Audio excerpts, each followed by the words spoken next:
Hi, everyone. Welcome. So, do you ever feel tired in the mornings? Do you feel awake late at night and you can't get to sleep? Or do you ever get that mid-afternoon slump where you just feel tired in the middle of the day and you feel like you need a little pick-me-up? Well, we are going to be discussing sleep today and rituals to enhance it so you can feel energized at the right times and then sleepy at night too. So my name is Dr. Michele Burklund. I'm the Chief Science Officer here at Puriya, and this is Friday at 10 a.m. Pacific Standard Time. So this is our weekly wellness topics where we discuss lots of different things on health and how we can help you live a better life. So also, if you do have questions, feel free to write them in the comments below. Let me know where you are watching from in the world too. And if they're not live, if you're catching us on the replay, we will be sure to get back to you as soon as we can too with those questions and give you an answer. So today we're going to be talking about the importance of sleep, how it regulates the immune system, lots of different rituals to help balance it out, and all about your circadian rhythm and keep that in the balance with cortisol and melatonin at the right time. So sleep can affect everything from our skin to our mood to how we feel during the day, and also how often we get sick as well. So studies have shown that sleep deprivation not only affects your cognition, but you get more colds and it can affect your memory too. A great study that I'm going to talk about today was published out of the Journal of Physiology Review, a study published in 2019 in Germany. And what it did is it looked at the people's sleep cycle and the immune system and how they interrelated. And it looked at all these different factors from how it can affect inflammation and then how chronic sleep deprivation can affect chronic low-grade inflammation too. So I thought it was a great study. Let me pull that study up right now. I highly recommend, if you guys want to take it to another level, to kind of look at this study and see how many components of our life are so greatly affected by sleep. It's something that needs to definitely take priority in our lives to keep us healthy and keep maintaining that balance as well. So two pictures that I actually really liked from this study. I won't go too far into the science, but I want to give you a visual too. So if you take a look at this, this is how sleep and lack of sleep affects the immune system and can increase risk for chronic diseases too. So so many studies have looked at sleep and how it can increase the risk from cardiovascular disease and diabetes. So I thought this was great, just looking at the underlying physiology of it too. And another picture from the same study, which I like, is all about how your brain takes all the information you get during the day and what it does to kind of create those long-term memories. And if you look at the blue part of that picture, it's consolidation, and that actually happens during a specific part of your sleep. So when you don't get enough sleep and you can't remember things and you're a little off your game during the day, I mean, there's a clear reason why. So I thought this was a great article to start to give you a visual of how many components and how many areas sleep really does affect in our lives. Because I think when we all get busy, sleep is one of the first things that gets limited, but it's so incredibly important to keep it at a certain level. Now, the National Sleep Foundation advises adults on average to get 7 to 8 hours of sleep a night, and teenagers need a little more, from 8 to 9.5. But I also want to remind everybody, this is very general. Pay attention to your body and pay attention to when you're tired, and start listening to that too. Because I think today everybody gets so busy and we don't have time for sleep. But making time for sleep can have profound effects of our life, especially in the long run too. And speaking of listening to our bodies, so our bodies have a natural circadian rhythm, which is a 24-hour rhythm that goes up and down based on the cycles of the earth. In a way, It's when the sun comes up and when the sun comes down, your melatonin, which is your sleep hormone, typically you start producing more and your body stimulates it at night. And then when the sun comes up, your melatonin production goes down and your cortisol levels can increase. So this graph, the blue is melatonin and the red is cortisol. And you want your cortisol higher in the morning because that gets you out of bed, that wakes you up and gets you going.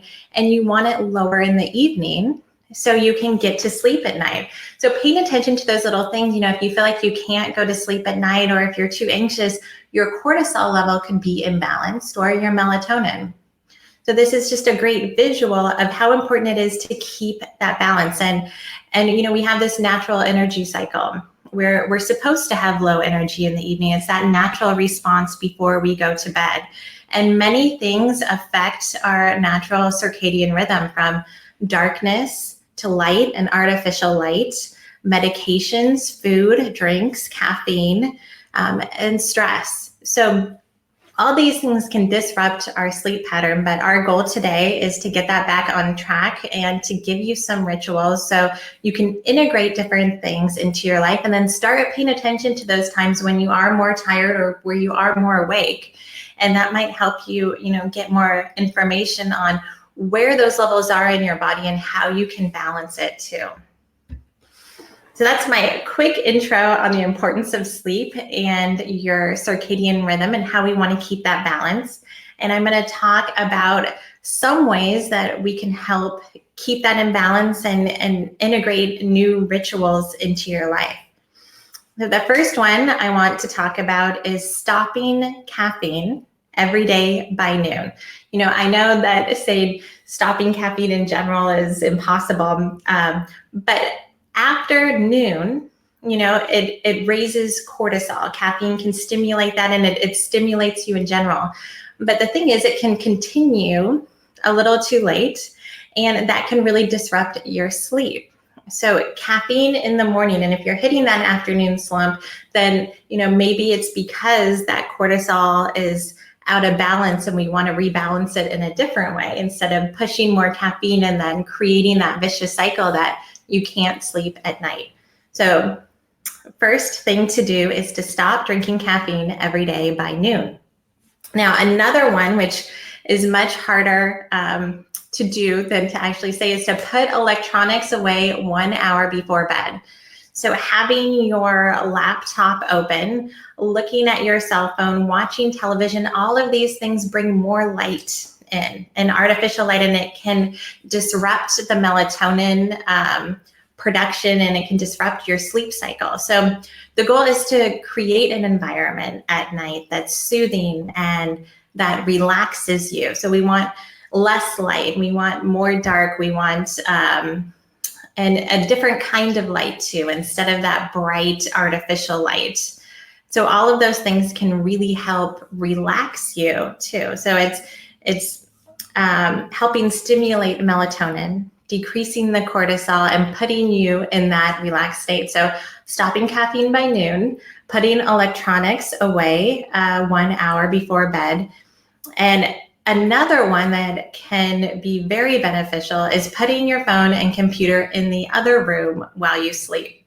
So sometimes when you're charging your phone and the light comes on in the middle of the night, or you have all these different lights around your bedroom, that can really disrupt your sleep and disrupt your melatonin production. So by putting all of your electronics in another room, that can really help your body relax on so many different levels too, like taking all that electronic energy, all that things, everything you need for work and other things in a different room, and having your bedroom be an area of relaxation. Another one is creating relaxing activity before you go to bed. And you can do this by, reading a book, or writing in a journal. So different things instead of working up until the last minute before you have to go to bed. It really doesn't help in the long run. It can affect your memory the next day. You can wake up tired. So even though you think that you're being more productive and you're getting more things done, in the long run, it might actually just be the opposite. So another thing you can do to relax before bed is taking a bath. So I've talked in previous sessions too about the amazing benefits of hydrotherapy, which we could have an entire other session on that, but just the relaxation of taking a bath and putting yourself in a calmer state at the end of the day and just reflecting on the day and relaxing can be incredibly beneficial, and it puts your body in that state to want to go to bed and to want to relax too. One of my favorite things to do, especially in the evening, is drinking a cup of herbal tea, like chamomile tea or valerian root, a calming tea, or what we call in botanical medicine, a nervine. So it relaxes the nerves. Chamomile is considered a nervine, or passion flower. All these great tasting teas can also, help relax you and get you ready for bed. Another one, and we talked about this a little bit, is creating a dark environment that is optimal for melatonin production. So when you go into your bedroom and you take a look around and you notice all these little blinking lights that are going on, or if you have your television, look at all these areas and find a way for you to cover up all those additional lights. Consider getting, a darker curtain for the bedroom. If you live in the city and you have lots of artificial lights coming in at night, all of these things can help you in the long run get a better sleep, have a better immune system, and have a better memory. So these little things over a long period of time can really help rebalance your body. And we've had many sessions on meditation and mind-body medicine, but an amazing thing to do at the end of the day is to sit down, reflect on your day, and take some time for yourself to relax, focus on your breathing, clear your mind out of everything and all of your to-do lists, and just let your body relax. Focus on your breath, and that can really put you in a relaxed state to help you go to sleep. And not only does it do that, but it reduces your stress and helps improve your immune system on different levels too by engaging and tuning into your body. So that's what I really wanted to cover today. Is it's incredibly important to get sleep, and even if you don't think you have time for it, in the long run, it'll really pay off. Start paying attention to your circadian rhythm and notice how you feel when you get up in the morning and how you feel when you're about to go to bed, and kind of see, could your cortisol be a little too high at night and a little too low in the morning? So all these rituals can help create more melatonin at the right times and, help balance those cortisol levels so you feel vibrant when you wake up in the morning too. So I hope you guys have an amazing weekend. And of course, feel free to reach out if you have any questions or comments, leave them below. And please sign up for our newsletter, because we have so many amazing topics we're going to be talking about every Friday, and you can get upfront knowledge ahead of time of when we're going to have them and what we're going to be discussing, and also all the people that we have scheduled for our Living Well interview series. So this week, later today, we have Dr. Puriya, who's going to be talking about Ayurvedic medicine, which I'm super excited about. And so by signing up for our newsletter, you can watch all of these interviews live. And if you have any questions or anything, we can discuss them during the interview. And you also get our Clean Living ebook for free when you sign up. So don't forget to do that. Be sure to follow us on Facebook, and have an amazing weekend. And remember to tune into your body and get more sleep. Take care.